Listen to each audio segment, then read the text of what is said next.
નમસ્કાર. સરસ્વતી કુમાર શાળા નંબર 1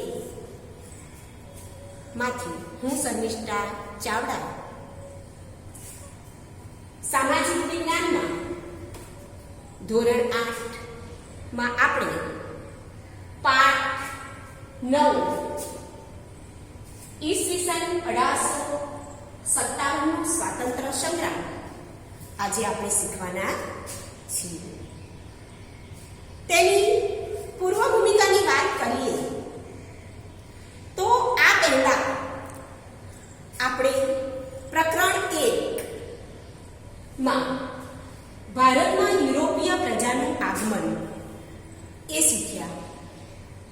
મિત્રો, આ વેપાર કરવા આવેલી આ જે પ્રજા હતી એ આપણી ચીજ વસ્તુઓથી આકર્ષાઈ અને ભારતમાં આવી હતી. હવે એ પછીનો પાઠ હતો કે આ વેપારી શાસકો કેવી રીતે બન્યા. તો સ્વાભાવિક છે કે આપણને એ પ્રશ્ન થાય, અને એ વખતે જ્યારે એ પાઠ શીખ્યો ત્યારે પણ મેં તમને સમજાવ્યું હતું કે લોર્ડ ડેલહાઉસીએ સહાયકારી યોજના અને મિત્રો, લોર્ડ ડેલહાઉસી નહીં, લોર્ડ વેલેસ્લીની સહાયકારી યોજના અને લોર્ડ ડેલહાઉસીની ખાલસા નીતિ, આ બંને નીતિ દ્વારા ભારતના જે રાજ્યો હતા એ રાજ્યો એમણે ખાલસા કરી અને પોતાના હસ્તક લઈ લીધા. હવે જ્યારે વેપાર અર્થે આવેલી આ પ્રજા ધીરે ધીરે આપણા રાજ્યોમાં સર્વસત્તાધીશ બની. હવે એ બન્યા પછી એની અસર શું થઈ એ પણ પાઠ આપણે આગળ શીખ્યા કે અંગ્રેજી શાસનની ભારત ઉપર અસર. તો મિત્રો, એમાં આપણે જોયું હતું કે ખેડૂતો પાયમાલ બન્યા,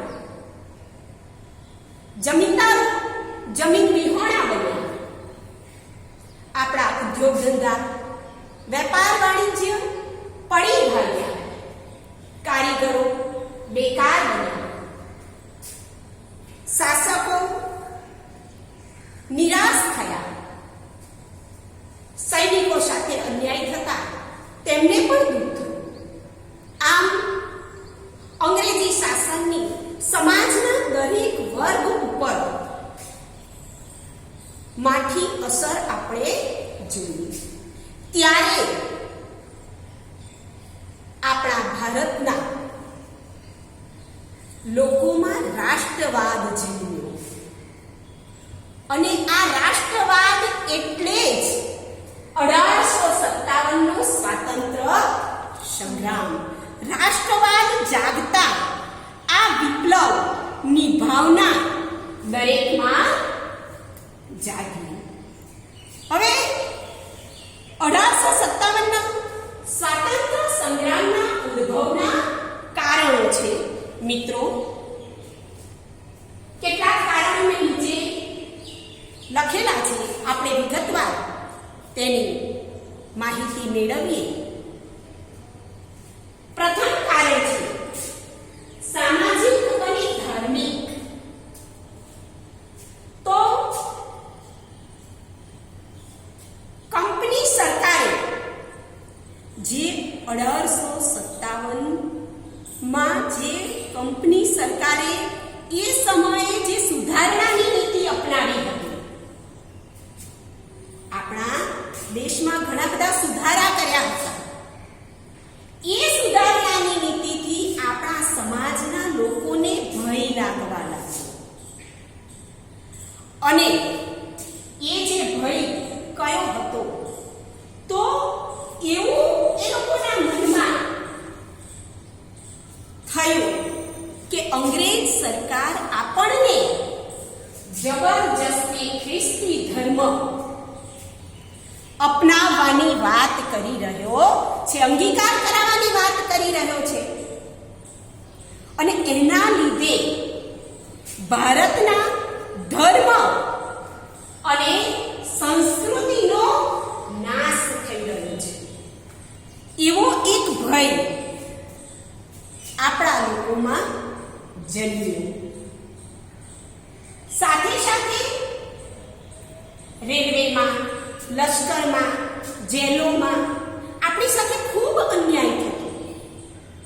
તેથી આપણી જે અવગણના થતી હતી એના લીધે સમાજના લોકોને ખૂબ દુઃખ થતું હતું.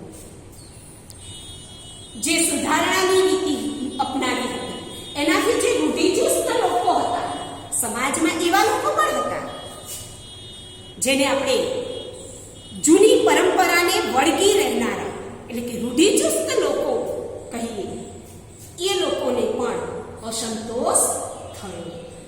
આમ સામાજિક અને ધાર્મિક દ્રષ્ટિએ જે અસંતોષ વ્યાપ્યો એ 1857ના વિપ્લવનું કારણ હતું.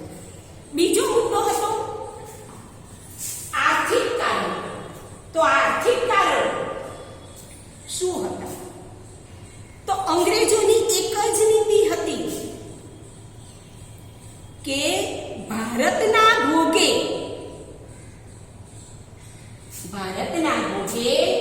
ઇંગ્લેન્ડને સમૃદ્ધ બનાવવું અને એના લીધે સમાજના મોટા ભાગના જે લોકો હતા એ લોકો પાયમાલ બન્યા. ખેડૂતો, જમીનદારો જમીન વિહોણા બન્યા, ખેડૂતો દેવાદાર બન્યા. એટલે આર્થિક દ્રષ્ટિએ જે વેપાર વાણિજ્ય, કારણ કે આપણે આગલા પ્રકરણમાં જોયું હતું કે અહીંયાથી એ લોકો કાચો માલ લઈ જતા અને ત્યાં તેમના કારખાનાઓમાં માલને તૈયાર કરી અને લાવતા. આપણા ભારતમાં જે તૈયાર થતો માલ હતો એના ઉપર મોટી જકાત નાખવામાં આવતી, જ્યારે ત્યાંથી તૈયાર થઈને આવેલો જે માલ હતો એ માલ ખૂબ ઓછી કિંમતે વેચવામાં આવતો. એટલે સ્વાભાવિક છે કે આપણા વેપાર વાણિજ્ય ઉદ્યોગ ધંધા પડી ભાગ્યા. તો આમ આર્થિક દ્રષ્ટિએ આપણે પછડાયા. આ એક કારણ હતું. ત્રીજું કારણ છે મિત્રો રાજકીય કારણ. આપણે આગળ જોયું હતું કે પ્લાસીનું યુદ્ધ અને એ પછી 1764માં બક્સરનું યુદ્ધ થયું હતું રોબર્ટ ક્લાઇવ સાથે. હવે અંગ્રેજો સાથે આ યુદ્ધ થયું એ પછી બંગાળની દીવાની સત્તા સંપૂર્ણ અંગ્રેજોના હાથમાં આવી ગઈ અને આપણે જોયું હતું કે ત્યારથી જ અંગ્રેજો આપણી રાજસત્તામાં બેઠા અને ભારતમાં એમની સત્તાની શરૂઆત કરી. ત્યારથી તેમણે ઈસ્ટ ઇન્ડિયા કંપનીનો વિસ્તાર કરવાની નીતિ અપનાવી. ત્યારે એ વખતે ઝાંસીના રાણી લક્ષ્મીબાઈ સાથે બિહારના જાગીરદાર કુંવરસિંહ એમણે આ સંગ્રામ અંગ્રેજો સામે કરવાનું બીડું ઝડપ્યું, લડવા માટે તૈયાર થયા અને એ તો થયા, પણ સાથે સાથે જે રાજ્યો ખાલસા થયા હતા એ બધા જ રાજ્યોના રાજાઓ પણ માટે તૈયાર થયા. આ હતું રાજકીય કારણ. જ્યારે ચોથું કારણ છે લશ્કરી કારણ. હવે એ સમયે મિત્રો ભારતમાં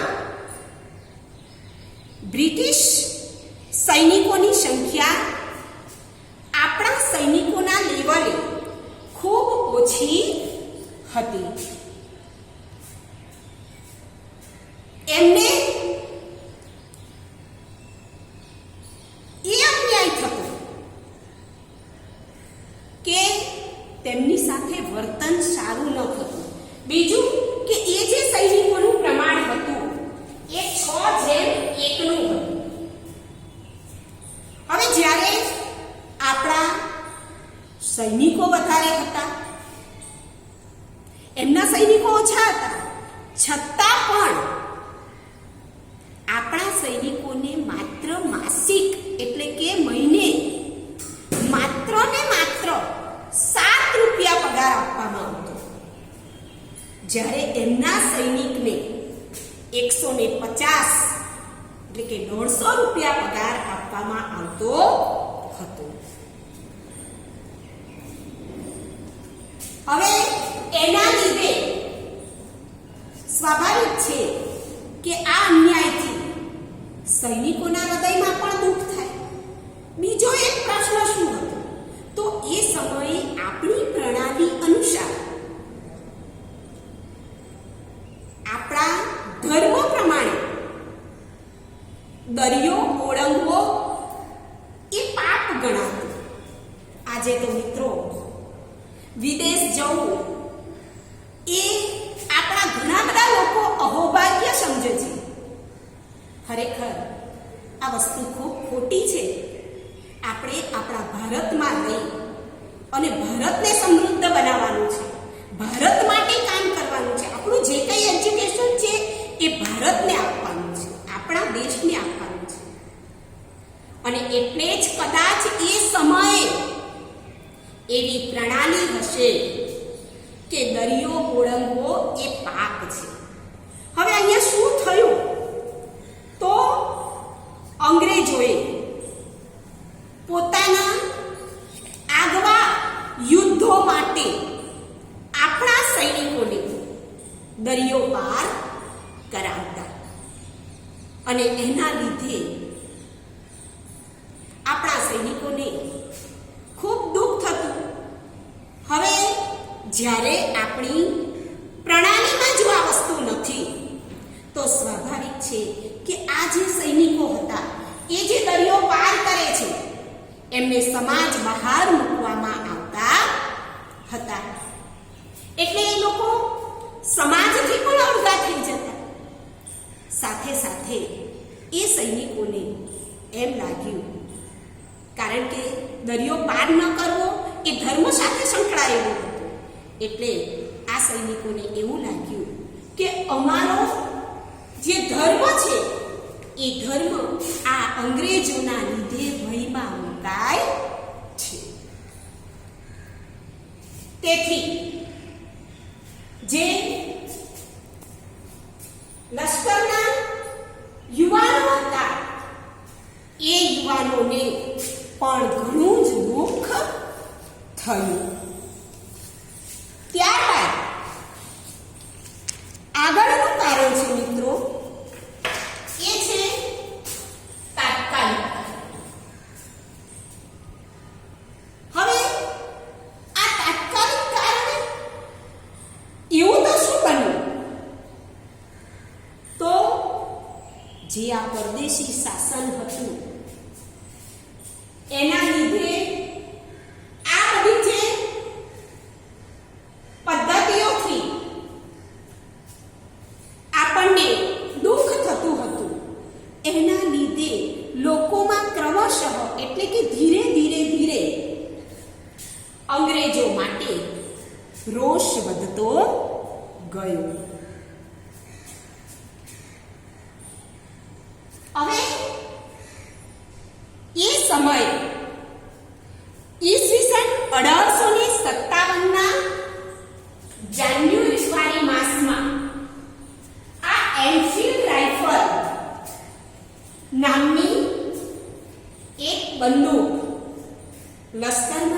દાખલ કરવામાં આવી.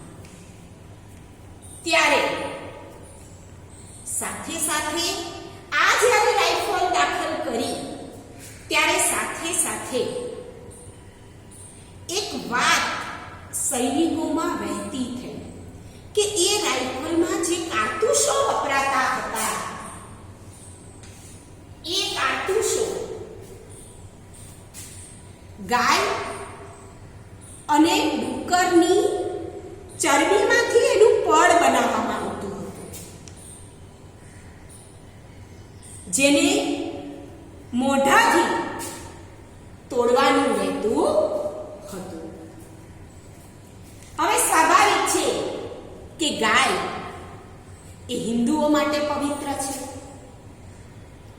અને ડુક્કર એ મુસ્લિમો માટે અપવિત્ર છે. એટલે બંને માટે આ કારતૂસ અપવિત્ર ગણાતા હતા. માટે એ લોકો મુસ્લિમો પણ ગાયના લીધે મોઢે અડારે નહીં, અરે હિન્દુઓ પણ ગાયના લીધે મોઢે અડારે નહીં અને મુસ્લિમો પણ ડુક્કરના લીધે મોઢે અડારે નહીં. માટે તેમણે આ જે એનફિલ્ડ રાઇફલ હતી એનો 19મી જે પલટન હતી, લશ્કરી પલટન 19મી પલટન હતી, એ પલટને તેનો વિરોધ કર્યો કે અમે આ બંદૂકને ઉપયોગમાં લઈશું નહીં. ત્યારે એનો જ્યારે વિરોધ થયો, એની રજૂઆત સરકાર સામે કરવામાં આવી, તો સરકારે એમને સાંભળવાની જગ્યાએ, એમને સંતોષકારક જવાબ આપવાની જગ્યાએ એ આખી પલટનને વિખેરી કાઢવામાં આવી હતો. હવે જ્યારે સ્વાભાવિક છે કે આપણે સત્ય માટે જો લડતા હોય અને આપણને જૂઠ સાબિત કરવામાં આવે ત્યારે આપણને ખૂબ દુઃખ થતું હોય છે. એવું જ દુઃખ એ સમયે આ સૈનિકોને થયું. માટે એ પણ 1857ના વિપ્લવ માટે તૈયાર થયા. જ્યારે છઠ્ઠું કારણ હતું 1857ના સંગ્રામનું આયોજન અને મંગલ પાંડે. હવે આ સંગ્રામ ઈસવીસન 1857ની 31મી તારીખે દેશભરમાં એક સાથે ઈસ્ટ ઇન્ડિયા કંપનીના હુકુમત સામે લડવાનું આયોજન હતું, જેની શરૂઆત કરવાની હતી 31મી મે,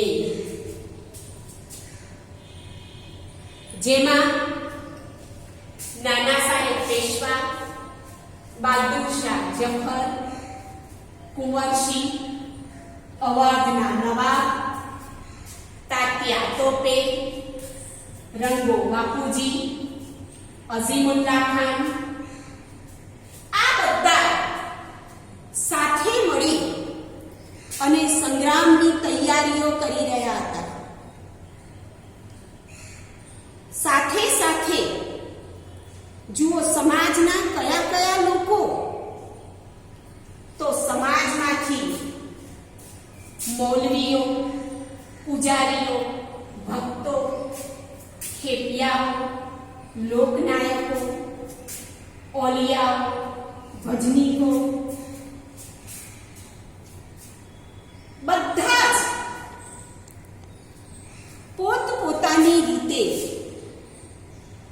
આ સંગ્રામ કરવા માટે સાથ આપી રહ્યા હતા. એમણે પોતાની કવિતાઓ, ભજનો દ્વારા લોકો સુધી પેગામ પહોંચાડ્યા હતા. આખો એ દેશ તૈયાર થઈ ગયો હતો. ત્યારે સૈનિકો માટે રોટીનું નિશાન કંઈક એવું પ્રતીક આપવું પડેલું હતું. એટલે સૈનિકો માટે રોટી અને પ્રજા માટે કમળનું પ્રતીક આપવામાં આવ્યું હતું. અને એ પ્રતીક દ્વારા આંદોલનની તૈયારી થઈ રહી હતી. એ દ્વારા આ આંદોલનનો જે વિરોધ થતો હતો એ વિરોધ જોતા એમ લાગતું કે ખરેખર આપણને સ્વતંત્રતા મળશે. પરંતુ એક પ્રશ્ન એવો બન્યો. મંગલ પાંડે ખૂબ હોશિયાર, ખૂબ બુદ્ધિશાળી, ખૂબ તાકાતવાર એવો આ સૈનિક જે ઉત્તર પ્રદેશના બિલિયા વિસ્તારના નાગવા ગામમાં બ્રાહ્મણ કુટુંબમાં જન્મેલો હતો. અને એ આ અંગ્રેજોની લશ્કરી છાવણીમાં માત્ર 7 રૂપિયાના પગાર ઉપર નોકરી કરવા માટે જોડાયેલો હતો. 29 માર્ચ ના દિવસે જુઓ, અહીંયા ખાસ પોઈન્ટ યાદ રાખજો મિત્રો. 31 મે સંગ્રામની તારીખ નક્કી થઈ હતી. પરંતુ જ્યારે આખી છાવણી સૈનિકોની ઊભી છે ત્યારે 29 માર્ચના રોજ આ યુવાન છાવણીમાં ઊભો છે. 26 વર્ષનો યુવાન પોતાના પોશાકમાં કેવો તૈયાર છે, માથે તિલક લગાવેલું છે અને એ ત્યાં આવે છે ત્યારે આ જે એનફિલ્ડ રાઇફલ છે એનો એ વિરોધ કરે છે, સ્વીકારતો નથી.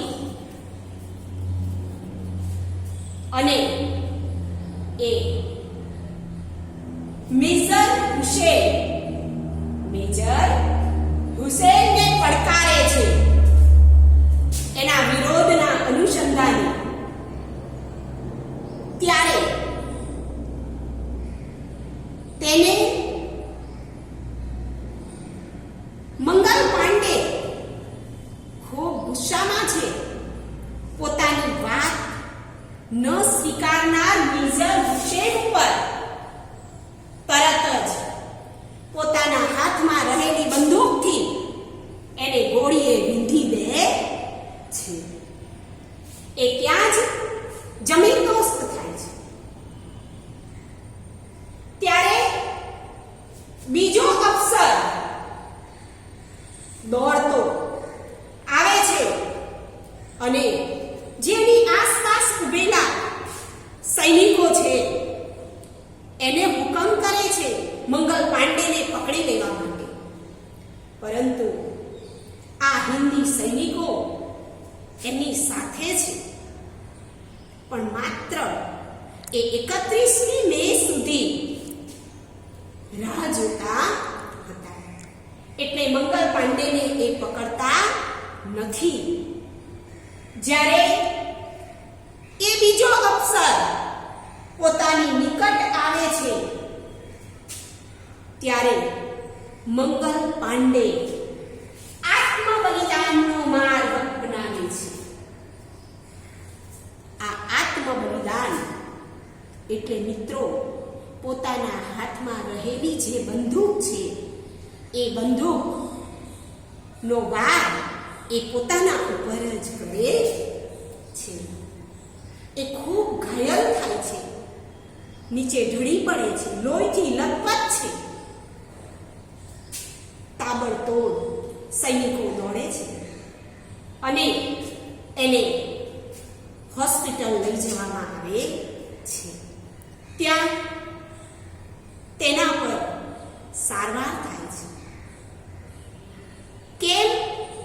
કોઈ દયાની લાગણી નથી મિત્રો, પણ અંગ્રેજોને જાણવું છે કે શું આયોજન છે, આ હિન્દી સૈનિકોનું શું આયોજન છે એ જાણવું છે. મિત્રો, આ બલિદાન આપનાર મંગલ પાંડે નું ચિત્ર અવશ્ય આપણે જોવું જ રહ્યું. આ સૈનિકને તમે જુઓ, કેવો બહાદુર સૈનિક છે. આ મંગલ પાંડે જ્યારે હોસ્પિટલના સારવાર હેઠળ છે ત્યારે પણ તેની સાથે ખૂબ ઝડપી જબરજસ્તી કરવામાં આવે છે. કેમ કે અંગ્રેજોને તો શું જાણવું હતું? 1857ના આયોજનની માહિતી મેળવવી હતી. જ્યારે એ સાજો થઈ જાય છે ત્યારે 6 એપ્રિલ 1857માં તેના પર સૈનિક અદાલતમાં કેસ ચાલે છે. કેસ નહીં મિત્રો, એક નાટક ચાલે છે. અને આ નાટક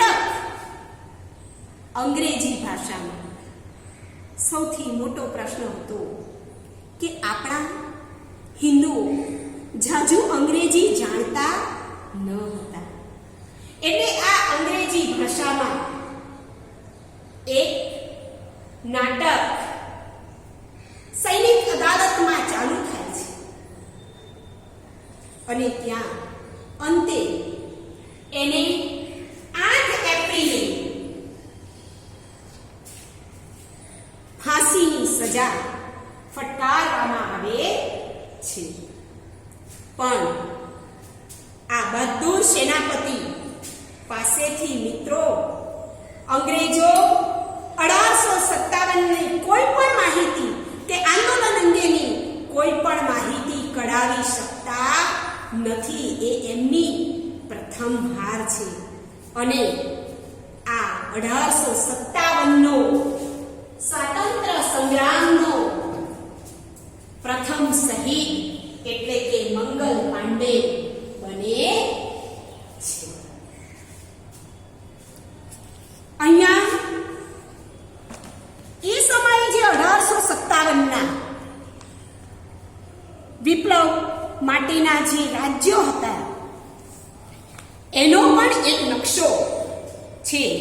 એ મિત્રો હું તમને બતાવું છું કે જુઓ, દિલ્હી, મેરઠ, બરાકપુર, આગ્રા, લખનઉ, આબુ, ગ્વાલિયર, ઇન્દોર, બનારસ, જગદીશપુર, કોલ્હાપુર, સાનંતવાડી, સતારા, બેંગ્લોર, આવા તો કઈ કેટલાય રાજ્યો એ સમયે આ વિપ્લવની અંદર જોડાયા હતા.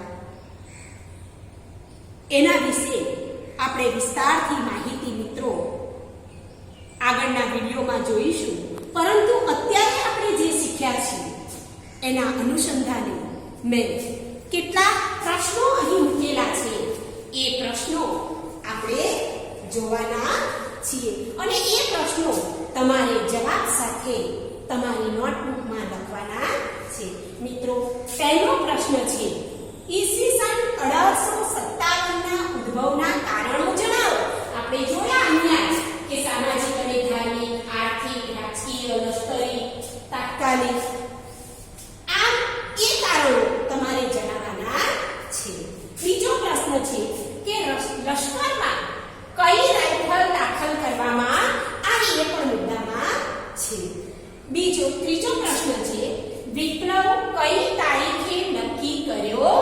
હતો.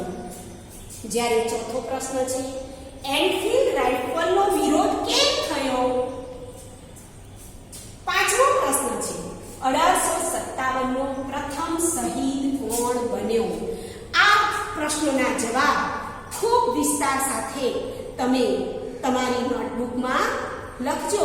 આગલા વિડિયો સાથે ખૂબ ઝડપથી આપણે મળીશું. આભાર મિત્રો.